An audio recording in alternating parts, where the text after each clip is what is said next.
Part कैसा है, DS circular DNA, histone protein नहीं होता, न्यूक्लियर मेम्ब्रेन भी नहीं होती, ठीक है, ये हो गया। अब इसमें आ जाए इस साइड यूकैरियोटिक सेल में, genetical material consist of DS linear DNA plus RNA. Linear DNA इस टाइप का पूरा, जो ह्यूमन डीएनए होता है, ह्यूमन डीएनए जो सेल में टोटल जो ह्यूमन डीएनए प्रेजेंट होता है, लेंथ टोटल एक सेल सिंगल सेल दिख रही, नहीं दिख रही है, बिल्कुल नहीं दिख रही है, एक सेल, उसका न्यूक्लियस, उस न्यूक्लियस के अंदर 7 फीट 2.24 मीटर का डीएनए होता है। यार थोड़ा सोच के देखो, मतलब मिराकल है ना। 2.24 मीटर मतलब 7 फीट, मतलब आपके यहाँ घर में जो दरवाजा लगा हुआ है ना वो 7 फीट के होते हैं, 7 फीट के दरवाजे होते हैं नीचे से ऊपर तक, और वो जो धागा इस एक सेल के अंदर न्यूक्लियस में बंद होता है, ठीक है कि नहीं। तो ये आप ध्यान रखिए। और हमारा जो डीएनए होता है वो कैसा होता है, लिनियर डीएनए होता है, टोटल एक जगह से दूसरी जगह। और बैक्टीरिया में कैसा होता है, सर्कुलर पार्ट में प्रेजेंट होता है। ओके, तो वो तो बाद में अपन चलेंगे, वो 12th वाला पोर्शन है जो मैं बता रहा हूँ, ठीक है। नेक्स्ट हो गया histone protein present and nuclear membrane, आपको पूरा लिखना है आप लोग है ना, न्यूक्लियर मेम्ब्रेन भी क्या हो जाएगी, present. Histone protein present and nuclear membrane present. और this one structure is known as chromatin net.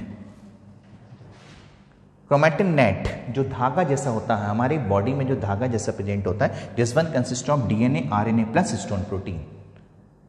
Okay, DNA को यानी एक स्टेबल स्ट्रक्चर बनाने के लिए प्रोटीन बहुत जरूरी है। ये क्यों जरूरी है ये भी मैं बताऊंगा, ठीक है। तो ये हो गया सबसे अंदर साइड इसका प्रेजेंट है क्रोमैटिन नेट।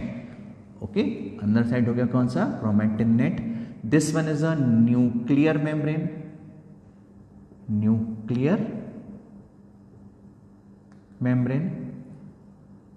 ठीक है। The whole structure, this one whole structure is known as nucleus. तो यहां हम क्या लिखेंगे, this one whole structure is known as nucleus, ठीक है। This one whole structure is known as a nucleus. Okay, ठीक। तो ये आपने जेनेटिकल मटेरियल के बारे में लिख लिया। फर्स्ट नंबर पॉइंट आपका ये वाला हो गया। ओके, देन इसके बाद ये मैं मिटा दे रहा हूं, सेकंड आप लिखेंगे। सेकंड नंबर पॉइंट अपन लिखते चलते हैं, ठीक है। दोनों में सेकंड न्यूक्लियस से बाहर की तरफ चलेंगे हम, अंदर से बाहर की तरफ डिफरेंस लेते चलते हैं पूरे के पूरे, एक के बाद एक, ठीक है। जितने भी डिफरेंस आएंगे आप लोग देखते चलना, उसमें पूरे अंदर से बाहर की तरफ के डिफरेंस आप लिख लेंगे। तो अंदर से बाहर में डिफरेंस में, एक मिनट, ठीक है। हाँ, अब जैसे सेकंड नंबर जो पार्ट आया वो कौन सा, न्यूक्लियोलस। न्यूक्लियोलस इसमें क्या है, एब्सेंट, इसमें क्या आ जाएगा, present. This one is a nucleolus. Okay, nucleolus. अब इसके बाद third number, cell organelle.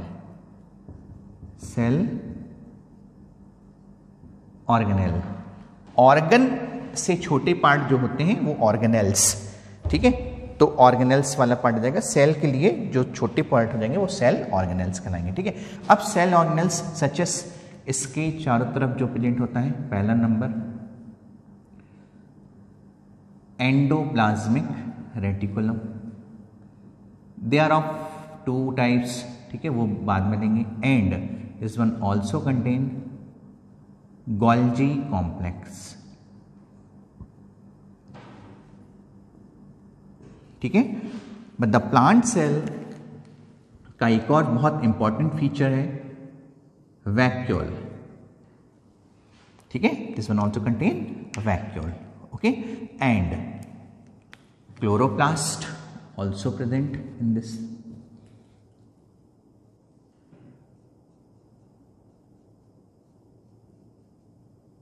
Chloroplast, ठीक है। And one more important structure, it's a mitochondria. कौन सा पार्ट होगा, mitochondria.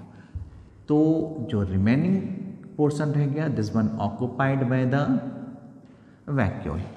Sometime vacuole occupied the 90% volume of the cell. 90% volume of the cell पूरी जगह पे फैल जाता है. ठीक है, और फिर इसमें आएंगे राइबोसोम्स. इंपॉर्टेंट मैनर में ये होता है राइबोसोम. ठीक है, ओके, ये हो गया. इस जगह पर यदि हम सेल ऑर्गेनेल्स की बात करते हैं, इसको तो मैं अलग कर देता हूं. Okay, this one also contain 3 structure इसमें प्रेजेंट होंगे. यहाँ डाउनवर्ड मैनर में बना देते हैं.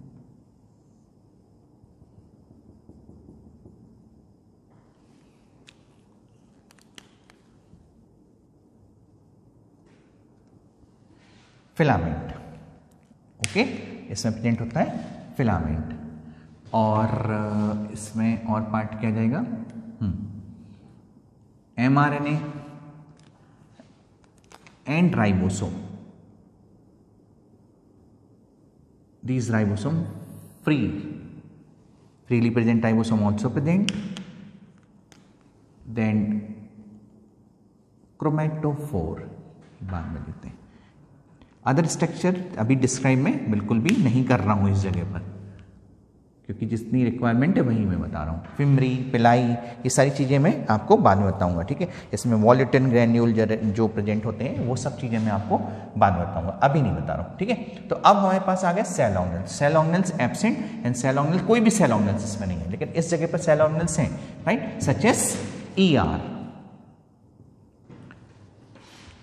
Cell organelle present such as endoplasmic reticulum, Golgi complex, this one is a GC, lysosome. Lysosome generally absent in a plant cell. ठीक है, they are present in a some specific plant cell, परंतु NCERT में बना है. ठीक है, ये आप देखने शायद पेज नंबर 130 पर एनसीईआरटी. ठीक है, तो उसको आप देख सकते हैं लाइसोसोम. तो ये हो गए. देन इधर आ गया माइटोकॉन्ड्रिया.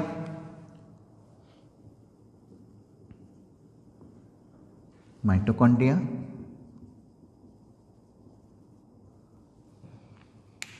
माइटोकॉन्ड्रिया प्रेजेंट होगा. क्लोरोप्लास्ट,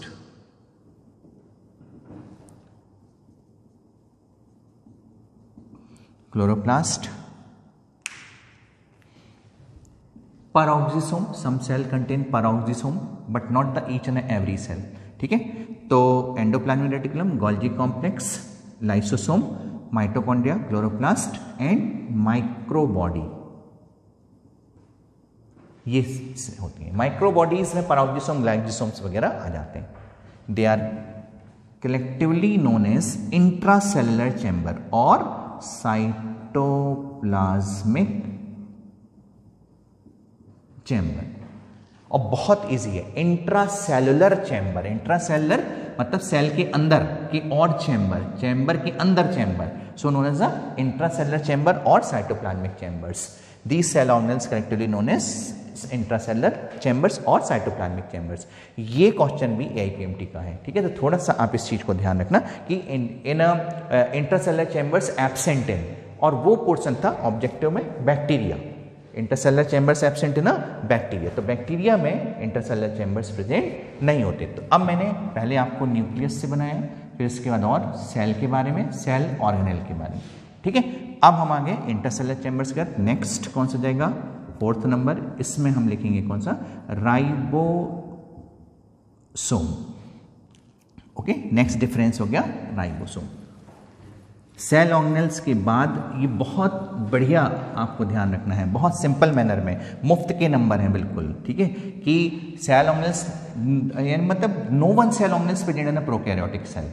ठीक है, this one only present in a eukaryotic cell. Characteristic feature है well developed nucleus and a cell organelle. बहुत सड़े टाइप के क्वेश्चन आते हैं इसमें यार, आराम से बनना चाहिए. ठीक है, राइबोसोम. अब राइबोसोम जो इसमें प्रेजेंट होता है, this one is a ribosome. आप इस जगह पर हम लिख लेते हैं, इट्स अ राइबोसोम और this one also ribosome, it's a ribosome. ठीक है, तो राइबोसोम जो है ये बना होता है इस टाइप से, 2 यूनिट इसमें होती है, 1 and 2। तो this type contains 70s unit, 70s divide into 2 part, small unit 30s and 50s, right. ये आप ध्यान रखना, इसलिए पहले MPPMT में और कई बार AIPMT के पेपर में भी आपको पुराने क्वेश्चन में देखने को मिल जाएगा। ये बहुत इजी है क्योंकि बिकॉज द 30, 50 इज 80, ठीक है, बट द S, ठीक है, it does not represent to the sum of the 2 units. ये पहली चीज आप ध्यान रखेंगे, ठीक है। और ये हो गया 80s, इसमें होता है 80s प्रेजेंट है ना, साइटोप्लाज्म की बात हम कर रहे हैं ना, अभी और आगे चलेंगे। साइटोप्लाज्मिक राइबोसोम कौन सा टाइप का होगा, 80s, this one divide into 40s and 60s, 40s and 60s, okay. और जो सबसे इंपॉर्टेंट चीज है जो नोट फॉर्म में S represent to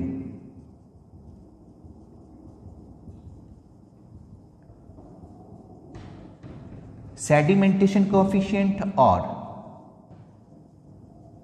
सेडवर्ग unit, sedimentation coefficient, right. इसमें सेडिमेंटेशन, सेडिमेंट जैसा जैसा जो सेंट्रीफ्यूगल मशीन होती है, सेंट्रीफ्यूगल मशीन आपने देखी है, सेंट्रीफ्यूगल मशीन आपको देखो ज़्यादा स्टडी करने की जरूरत नहीं है, नॉर्मल जो होती है पैथोलॉजिकल लैब्स में होती है, ठीक है। इस टाइप से जो ब्लड क्लॉटिंग के लिए यूज़ की जाती है, इस टाइप में यहाँ पर टेस्ट ट्यूब्स रखने के लिए जगह होती है, एक ये होती है, एक दूसरा एक और पार्ट होता है इसी टाइप का, ठीक है, ये और इस टाइप की होती हैं, यहाँ ये टेस्ट ट्यूब्स लगाने के लिए जगह होती हैं इन जगहों पर। और जब ये सेंट्रीफ्यूगेशन होता है तो ये ऐसी हो जाती हैं, बाहर की तरफ पूरी ऐसी टाइप से घूमती हैं, इस टाइप से घूमेंगी, समझ गए ना। हाँ, तो ये सेंट्रीफ्यूगेशन के लिए होता है। लेकिन ये जो सेंट्रीफ्यूगेशन मशीन होती है ये बहुत एक्यूरेट एंड कंप्यूटराइज्ड होती है, ठीक है, और जिसमें कि सेडिमेंटेशन कोएफिशिएंट जो है ग्रेविटी मेंबर में पर सेकंड के राउंड के हिसाब से लिया जाता है, कैसा है निकाला जाता है, ठीक है। तो वो उसकी बात अपन को नहीं करना, अपन को तो समझना है कि इसमें सेंट्रीफ्यूगेशन किस टाइप से होता है। हालांकि देखो आपको मैं सबसे मेन चीज बता दूं, ठीक है, सेडिमेंट यानी कि जो किसी भी चीज़ का सेडिमेंटेशन कैसे होता है। टेस्ट ट्यूब में सबसे जो हैवी वेट वाला जो पार्ट होगा वो कहाँ होगा, सबसे नीचे, उसके बाद लाइट वेट, उसके बाद लाइट वेट, उसके बाद मतलब सबसे लार्ज स्ट्रक्चर कहाँ होगा, नीचे, और उसके बाद कहाँ हो जाएगा, ऊपर साइड जमा होता चला जाएगा, ठीक है, लगातार। तो इस टाइप का उसमें डिपोजिशन होता है। जैसे न्यूक्लियस सबसे पहले कहाँ, सबसे नीचे होता है। इसका सेडिमेंटेशन कोएफिशिएंट न्यूक्लियस का होता है अबाउट 2000 S, लगभग 2000 S होता है, ठीक। देन इसके बाद होता है क्लोरोप्लास्ट लार्ज साइज होता है। फिर इसके बाद होता है माइटोकॉन्ड्रिया, ठीक है, क्लोरोप्लास्ट होगा, फिर माइटोकॉन्ड्रिया होगा, फिर इसके बाद अदर सेल्स ऑर्गन्स आ जाते हैं, ठीक है। उसमें राइबोसोम्स तो बहुत बाद में आएगा, ओके, ठीक है। हाँ, तो ये वाला जो पोर्शन मैं बता रहा हूं इसको आप सिंपल मैनर में कैसे समझते हैं, ठीक है। इफ अ सेल, एक सेल जिस वाले पार्ट के, यहां से सेल वॉल को हटा दो एंड इसको अपन लेकर के घुमा देते हैं, ओके, सेंट्रीफ्यूगेशन फोर्स, जो जितने कम राउंड के बाद बाहर निकल आए वो उसका सेडिमेंटेशन मान लेते हैं।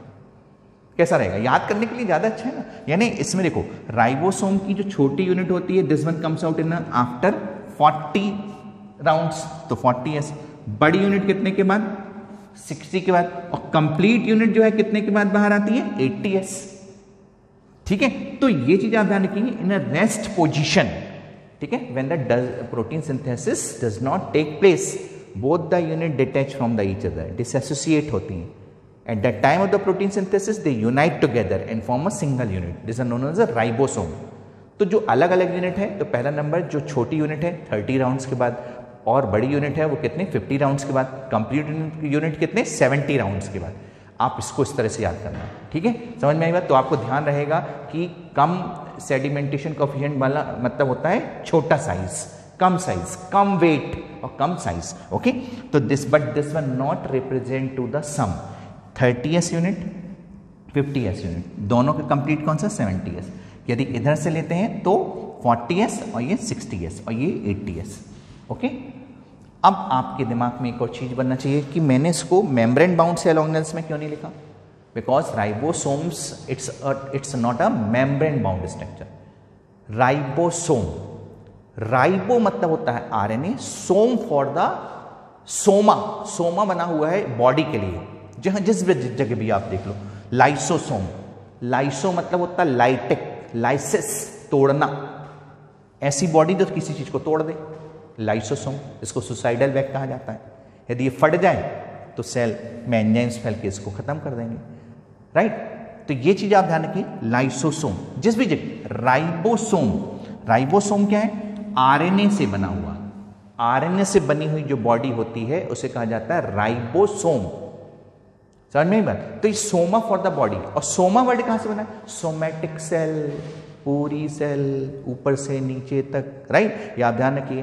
Human cell can be divide into two part, एक होती सोमैटिक सेल, एक होती जर्मिनल सेल। एक होती सोमैटिक सेल, दूसरी होती है germinal cell.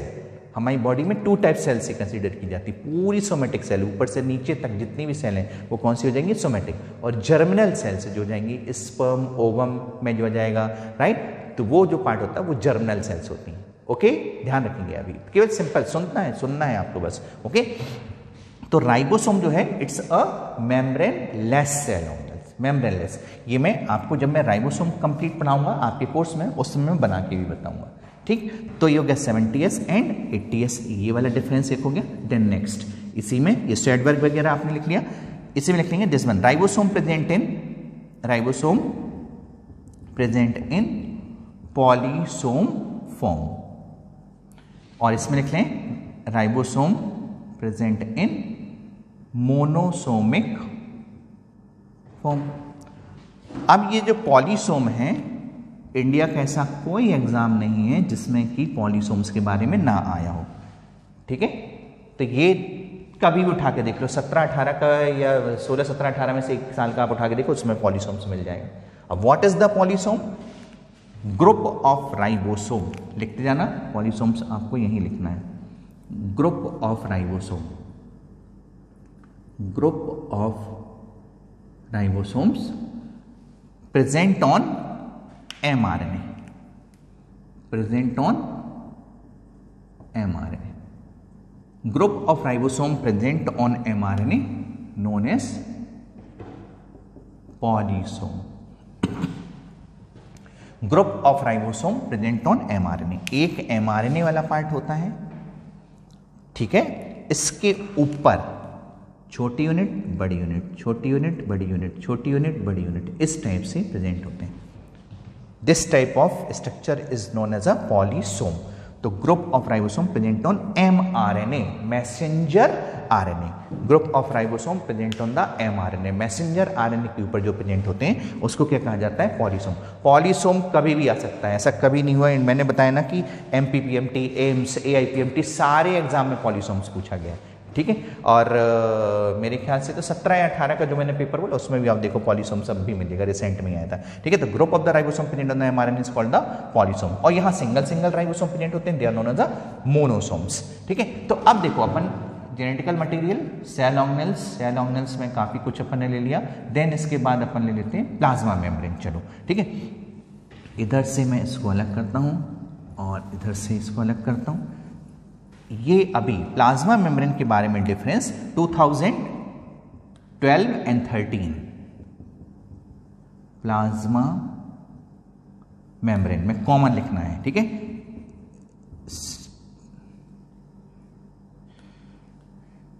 Structurally similar in both cells, structurally similar in both prokaryotic and eukaryotic cell, ठीक है।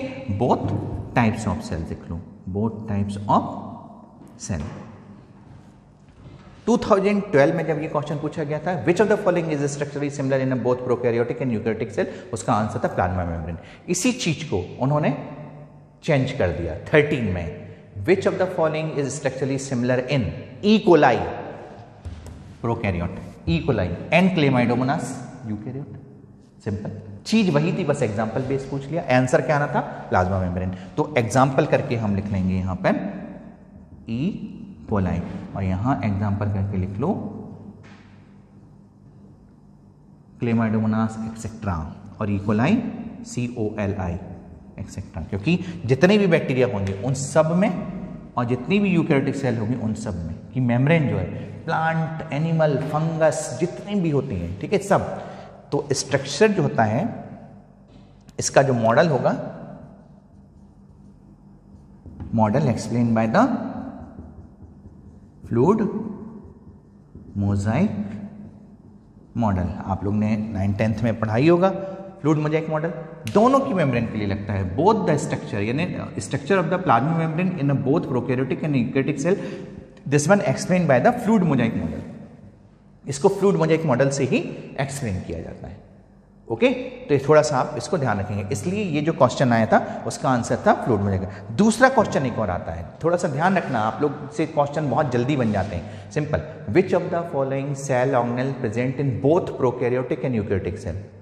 आंसर बताओ, which of the following cell organelle present in both prokaryotic and eukaryotic cell? कौन सा होगा? Ribosome. ठीक है, अब यहां plasma membrane it's not a cell organelle, आप ध्यान रखना, plasma membrane it's not a cell organelle. Cell organelles अंदर वाले जितने ही पार्ट होते हैं, प्लाज्मा मेम्ब्रेन सेल ऑर्गेनेल्स नहीं है, पहले तो यही दिमाग में आप बैठा लो।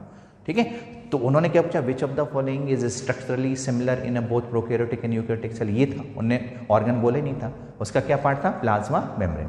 और अब मैं क्या पूछ रहा हूँ, which of the following cell organelle present in both prokaryotic and eukaryotic cell? वो उसका आंसर क्या होगा? राइबोसोम। राइबोसोम इकलौता single it's a cell organelle which present in prokaryotic and eukaryotic cell. ये भी क्वेश्चन बहुत चलता है। ठीक, तो ये हो गया प्लाज्मा मेम्ब्रेन। देन इसके बाद हम नेक्स्ट ले लेते हैं, प्लाज्मा मेम्ब्रेन के बाद सेल वॉल,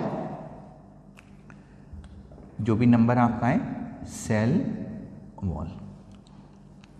ओके, अब डिफरेंस में ही लेके चलो इसको आप, सेल वॉल को। Cell wall consist of muramic acid plus amino sugar. ये आपको याद करना पड़ेगा थोड़ा सा, है ना, तो इसको आप याद रखो, muramic acid plus amino sugar, और ऑल्सो नोन एज पेप्टिडोग्लाइकन। अभी इसके अदर्स नेम भी हैं, बहुत सारे नाम, मैं आपको बाद में बताऊंगा, अभी एक ही तो नाम याद करो। ठीक है, अब ये सब चीजें क्या है, धीरे धीरे करके आप देखो, घबराना नहीं, बिल्कुल भी घबराने की जरूरत नहीं है। अब यही चीज आपके अंदर फीड होती चली जाएगी, भरती चली जाएगी, ऐसे कंप्यूटर, आपका दिमाग एक कंप्यूटर जैसा है, यही वर्ड आप याद करते जाओ, यही बार बार आना है। कोर्स कोई बहुत ज़्यादा नहीं है, यही बार बार आएगा यार, बिलीव करो। ठीक है, तो यही सब चीज़ें, यही चीज़ अपन मोनेरा में फिर से पढ़ेंगे तो वही लगेगा, अरे ये तो हमारा पढ़ा हुआ है यार, कोई बहुत डिफिकल्ट नहीं है, समझ में बात। तो यही सब चीज़ें नहीं, लेकिन एक बार तो आपको याद करना होगा, है ना, याद करें, बार बार याद करें, बहुत लिमिटेड कोर्स है, बहुत ज़्यादा कोर्स नहीं है। तो cell wall consist of muramic acid plus amino sugar और पेप्टिडोग्लाइकन, ग्लाइकोपेप्टाइड, न्यूरीन, बहुत सारे वर्ड होते हैं। ठीक है, तो अभी केवल आप ये याद रखो। ठीक, हाँ, इधर इस जगह पर अपन इसको दो पार्ट में डिवाइड कर लेते हैं सेल वॉल को, एनामीलिया या एनिमल्स में एंड प्लांट्स। एनिमल्स में क्या हो जाएगा? Cell wall absent. प्लांट में क्या हो जाएगा? सेल्यूलोजिक, सेल्यूलोज की बनी होती है। ठीक है, इस टाइप से उसको डिवाइड करके लिख लेंगे। So the cell wall in a prokaryotic cell consist of muramic acid plus amino sugar और पेप्टिडोग्लाइकन वगैरह आप लिख सकते हैं। और इन एनिमल्स या यूकैरियोटिक सेल में प्लांट और एनिमल की बात यदि करते हैं। और हाँ, एक चीज क्यों छूटा जा रहा है, फंगस आप लिख लो, फंगस में होगा chitin. Fungal cell wall consist of chitin, right. Nitrogenous substance ये प्रेजेंट होते हैं, नाइट्रोजनस पॉलीसैकेराइड्स सब्सटेंस होते हैं, वो आ जाएगा कौन सा? काइटिन। ये भी पॉलीसैकेराइड्स होता है, नाइट्रोजनस कंटेनिंग। इसका और इसकी सेल वॉल में सिमिलरिटी होती है, इधर फंगस में। ठीक है, हाँ, ठीक है, तो ये हो गया सेल वॉल। अब इसके बाद नेक्स्ट आ जाते हैं 7 नंबर, वो है साइटोप्लाज्म। ओके, तो साइटोप्लाज्म में दो चीजें लिख लेते हैं, इसमें आप लिखो इस side cyclosis movement, cyclosis movement इसमें एब्सेंट और इसमें लिखेंगे present. And next cytoskeleton absent and present. ठीक, अब आपको कॉमन में नोट लिखना है। 2 नोट इसमें आएंगे, है ना। आपको तो थोड़ा नीचे तक जाएगा आप लोग के लिए, पहले आप उसको नोट लिखने के बाद सर्किल में करना। पहला नंबर है what is the cyclosis movement. What is cyclosis movement, ठीक है। तो पहली चीज जो मैंने बताया था कि साइक्लोसिस मूवमेंट होता किस टाइप से, साइक्लोसिस मूवमेंट की रिक्वायरमेंट क्या होती है। देखो, सबसे मेन चीज होती है कि अपन किसी भी मैनर में एक माइटोकॉन्ड्रिया, एक क्लोरोप्लास्ट यदि लेते हैं। क्लोरोप्लास्ट को क्या कहा जाता है, किचन ऑफ द सेल, ठीक है। और माइटोकॉन्ड्रिया पार्ट कौन सा होता है, powerhouse of the cell. Powerhouse of the cell, kitchen of the cell, okay. अब किचन ऑफ द सेल क्या बनाएगा, फूड बनाएगा।